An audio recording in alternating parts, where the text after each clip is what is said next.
think one of the things that gives people a great deal of trouble and many problems out of greenside bunkers and where confidence can really be sapped is understanding the need for speed or club speed through impact in order to execute the shot well.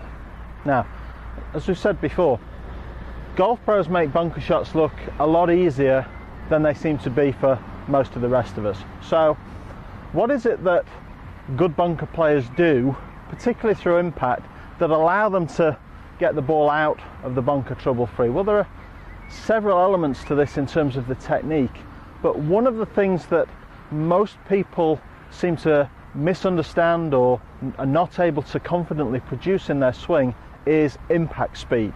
Now, swing speed is something that confuses a lot of people, and I hear a lot of people saying that they want to slow their swings down. However, this is certainly one part of the game where you need speed in the golf swing. Ultimately, we're trying to get the club to move through the sand.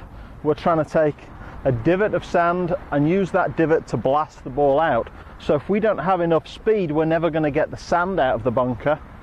And if that's the case, we'll never get the ball out of the bunker. Now, when you take a good divot, that's probably 4 or 5 inches in length, maybe even 6 inches in length. So we need quite a high speed to get the club through the sand, blast the ball so that it flies out, lands on the green nice and soft.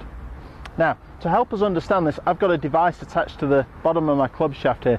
This is a new device. It's called Swing Smart, and this is a device which gives us feedback as to how the club is performing. So it measures through impact things like club speed, it measures swing tempo, it measures club face position at impact, and it also gives us shaft position at impact, whether the shaft is leaning forwards or flipped backwards in this position. So Swing Smart is a device that can really help us understand what's going on when we're actually swinging the club, even more so than video cameras, and as coaches it shows us things that we can't see with cameras and the naked eye.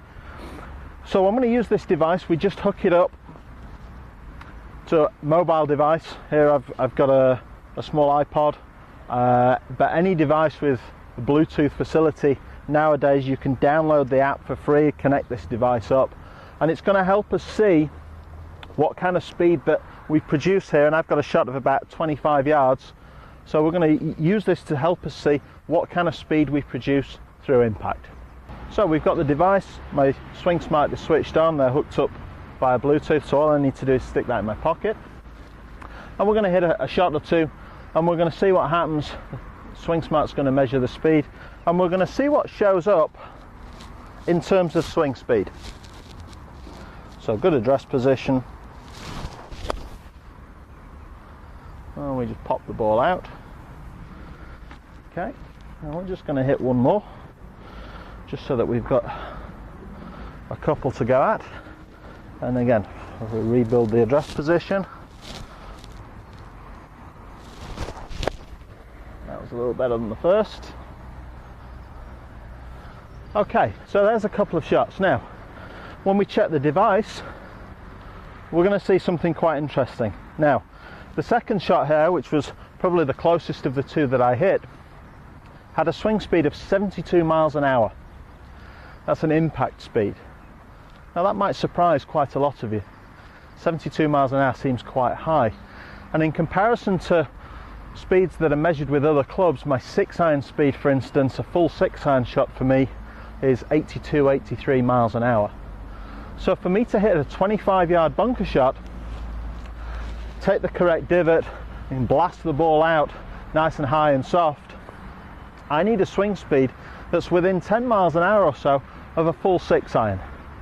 So when you're walking into a bunker, make sure that you walk in with a commitment to produce impact speed.